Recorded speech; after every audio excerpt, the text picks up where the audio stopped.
Ya, kemarin kan untuk mengurai katakan di sebelumnya itu yang menginap atau di tenda-tenda itu di Mina itu seperti ikan asin begitu kan ya. Nah, itu kan dempet-dempetan. Nah, sekarang kan ada skema murur dan tanajul. Nah, itu juga nanti akan dilihat ya Gus ya. Bagaimana ini? Apa kredit atau semakin kacau atau tidak itu ya? Iya, salah satu titik kreditnya itu kan Mina. Iya, iya. Pemondokan di Mina, karena memang itu titik konsentrasi Arafah dan Mina, itu titik konsentrasi ketika jamaah haji berkumpul. Dan tenda-tenda itu kan memang tenda-tenda yang dibangun hanya untuk pas musim haji saja gitu. Nah, kadang-kadang penyedia tidak terlalu cek, akhirnya tidak dicek, keadaan ruangan tidak dicek, termasuk juga lalu lintas makanan yang masuk. Nah, ini yang menjadi bagian yang harus kita terus evaluasi dan kita harus terus awasi gitu, supaya jamaah haji Indonesia lebih nyaman menjalankan ibadah itu. Seringkali sekarang juga dikeluhkan kemarin termasuk terpisahnya kloter, kemudian ada suami istri terpisah gitu. Kira-kira Gus, ini kan di tanah air ini resah nih gitu kan ya, mendengar berita-berita itu. Itu kira-kira bagaimana nih himbauan atau mungkin arahan terhadap keluarga yang ada di Indonesia? Saya pikir keluarga yang ada di Indonesia yang salah satu anggota keluarganya ikut jamaah haji tidak usah resah. Itu dia seorang jamaah haji itu membayar dan melunasi itu semua fasilitas terkait dengan penyelenggaraan ibadah haji, terkait dengan keamanannya, terkait dengan pemukimannya, terkait dengan makanannya. Itu sudah tidak ada kekhawatiran lagi. Nah, itu yang pengawas hadir itu.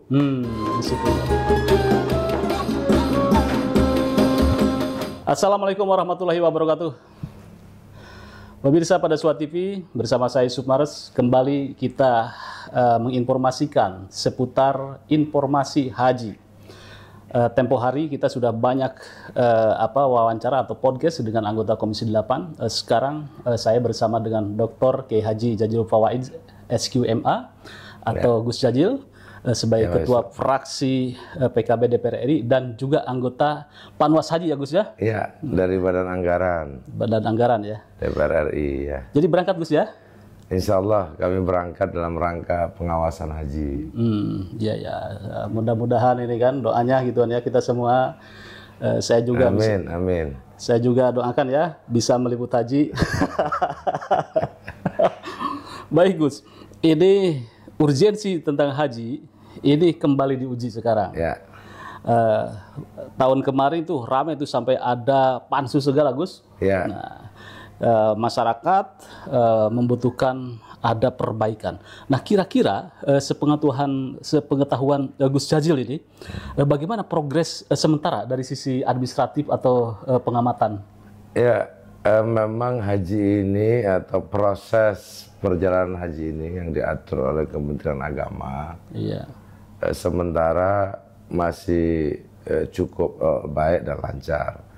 Meskipun mestinya karena hari ini ada badan pengelola haji, badan ini akan memberikan support bantuan. Nah, memang haji ini dari tahun ke tahun terus dievaluasi, terus juga diberikan penyempurnaan agar pelayanan kepada masyarakat. Sebab haji Indonesia ini, jamaah haji Indonesia ini termasuk yang terbesar. Nah, selain pelayanan tentu kebijakan dari pemerintah antar negara ya. Satu, menyangkut kuota haji. Karena di Indonesia itu sampai 40 tahun baru bisa berangkat haji.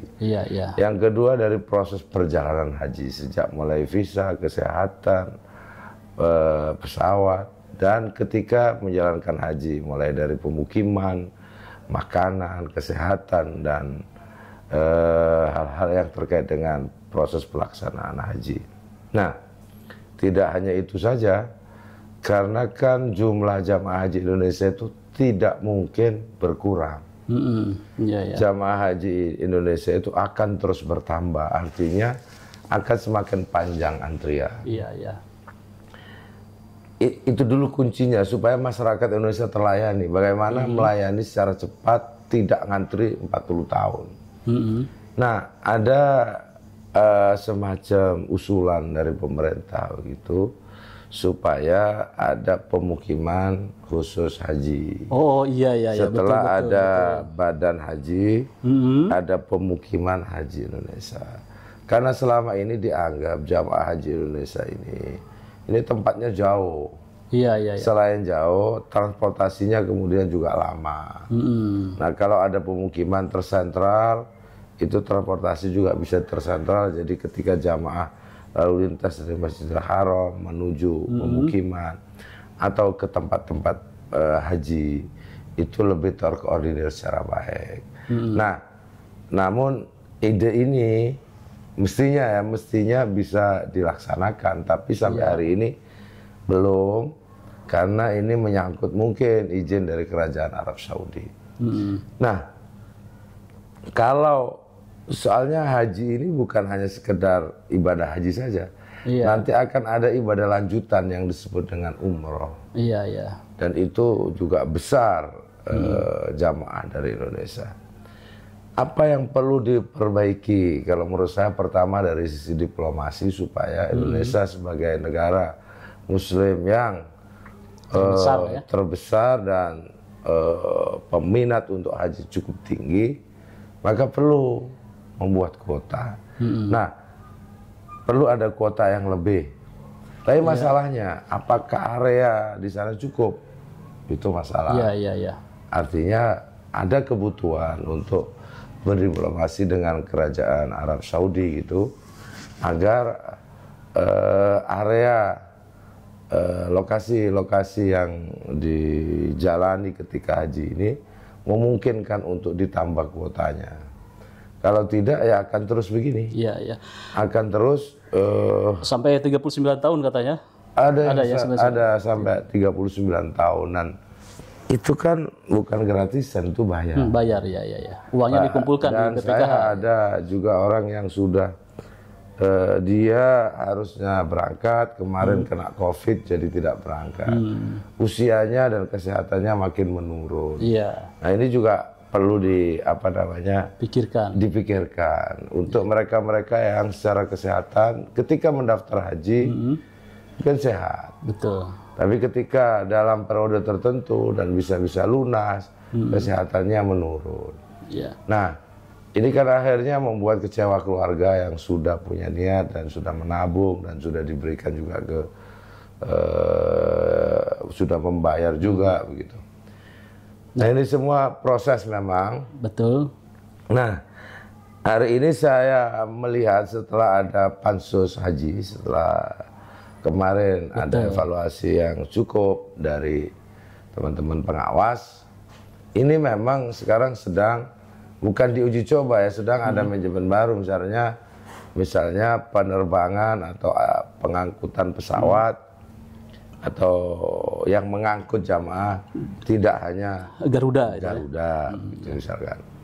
Terus yang di sana yang menyiapkan pemondokan, transportasi tidak hanya satu syarikat. Misalkan ini sebenarnya mana yang ideal ini terus dicari. Jadi terus terang kalau mencari yang titik sempurnanya belum bisa. Iya. Faktanya ngantri 39 tahun itu artinya negara tidak mampu melayani warganya karena memang di Arab Saudi tidak memungkinkan. Gitu. Yang kedua hal yang bisa dilihat, misalkan ongkos naik haji. Iya. Nah, sekarang ada penurunan sedikit. Terus fasilitas di Mekah, di Mina, di Armina, mulai dari makanan, pemondokan dan lain-lain, itu terus selalu ditingkatkan dan bukan hanya Indonesia, Arab Saudi sendiri juga ingin terus meningkat begitu. Katanya ada rasa Nusantara gitu kan ya? Iya, jadi masakannya ininya. Nah, yang terpenting memang sekarang yang saya lihat ini Arab Saudi melakukan langkah yang ketat bagi haji yang memang tidak memiliki visa haji. Iya. Ini cukup penting karena kan bukan saya menyebut ini haji ilegal ya, Tetapi mereka yang tidak memiliki visa haji, kemudian dia masuk ke arena haji, itu kan akan menambah kepadatan. Iya, iya. Nah, akan menambah kepadatan, nah, dan itu punya risiko. Risiko pada kesehatan, risiko pada pemukiman, risiko pada makanan, begitu. Nah, ini penertiban harus dilakukan. Iya. Nah, kita lihat nanti, ini kan bisa kita lihat nanti, apakah perjalanan haji tahun ini, mulai dari keberangkatan jamaah, pemondokan jamaah, makanan jamaah, kesehatan jamaah itu bisa lebih baik. Itu ada indikator-indikatornya yang nanti menunjukkan itu lebih baik atau tidak. Jadi tim pengawas itu concern ke pemondokan, kemudian kesehatan, kemudian penginapan, terutama makanan ini Gus katanya itu kan ya. Yang Cita Rasa Nusantara, kemudian beberapa waktu yang lalu katanya ada yang agak-agak basi gitu kan ya. Nah ini concern ke sana begitu ya? Iya, tentu karena itu akan berpengaruh pada kesehatan. Nah patut diketahui juga sebenarnya Arab Saudi itu diuntungkan dengan jamaah haji di Indonesia karena jamaah haji Indonesia itu relatif mudah ditertibkan. Iya, iya. Jamaah haji Indonesia itu mengikuti alur dan aturan yang dibuat oleh institusi Arab Saudi, ya, peraturan di Arab Saudi itu lebih patuh gitu. Iya, iya. Nah, sebenarnya kelalaian nggak di model makanan, penyiapan makanan atau pemondokan itu tidak perlu terjadi sebenarnya. Iya, iya, iya. Itu tentu terjadi seperti itu, tentu dalam tanda kutip ada orang-orang yang memang mencari keuntungan, mencari keuntungan di kepadatan haji itu. Dan ini tidak boleh terjadi karena jamaah ini kan juga sudah mengumpulkan uang jauh-jauh hari, sudah membayar dengan baik begitu. Ternyata pelayanan tidak sesuai. Ya, kemarin kan untuk mengurai katakan di sebelumnya itu yang menginap atau di tenda-tenda itu di Mina itu seperti ikan asin begitu kan ya. Nah, itu kan dempet-dempetan. Sekarang kan ada skema murur dan tanajul. Nah, itu juga nanti akan dilihat ya Gus ya. Bagaimana ini? Apa kredit atau semakin kacau atau tidak itu ya? Iya, salah satu titik kreditnya itu kan Mina. Iya, iya.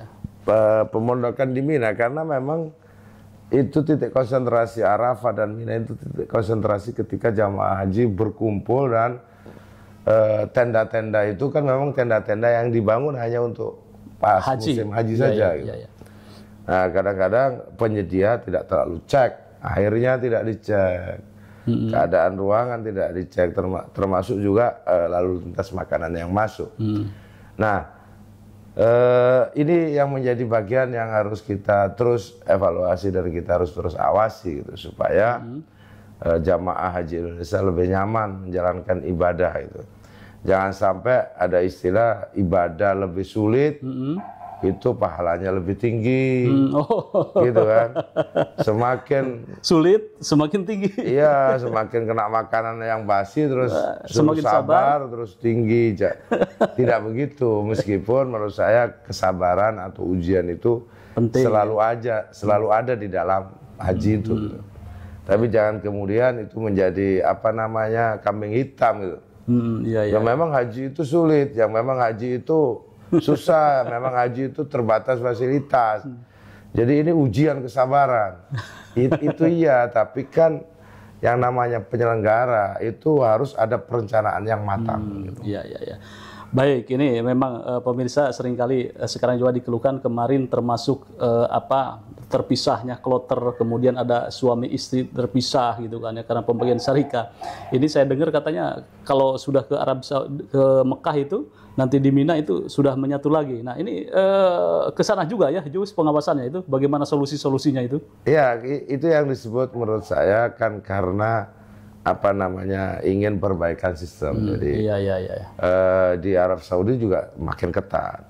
Saya yakin kalau nanti sudah di sana akan bersama lagi karena apa? Karena memang kan itu ada blok-blok tempat penginapan yang memang khusus untuk orang Indonesia yang kemudian diatur oleh penyelenggara haji di sana. Jadi tidak usah khawatir menurut saya. Misalkan masih terpisah dari rombongan. Yang penting nanti ketika pelaksanaan semuanya bisa berkumpul secara baik. Tapi itu salah satu efek yang harus kita evaluasi juga, bahwa ketika ada berbagai syarikat, ternyata itu kan sistemnya ada di Arab Saudi. Betul ya. Jadi ketika visanya belum dikasihkan, sementara dalam satu rombongan itu kemudian bisa terpisah. Ya kira-kira Gus, ini kan di tanah air ini resah nih gitu kan ya, mendengar berita-berita itu kira-kira bagaimana nih himbauan atau mungkin arahan terhadap keluarga yang ada di Indonesia? Saya pikir keluarga yang ada di Indonesia yang salah satu anggota keluarganya ikut jamaah haji tidak usah resah, tidak usah khawatir, karena ketika seorang sudah membayar haji, maka semua perjalanan keselamatan itu harus dijaga oleh negara. Iya. Harus dijaga karena itu bagian dari kontrak ketika membayar ongkos naik haji. Iya. Jadi bahwa sistemnya kemudian ada yang jauh terpisah, ada yang ini. Nah, ini semua yang harus kita terus dorong supaya tidak terjadi hal-hal yang kita tidak inginkan seperti itu. Jadi tidak usah khawatir. Mestinya begitu jamaah haji Indonesia itu berangkat, anggota keluarga yang ada di rumah tinggal mendoakan.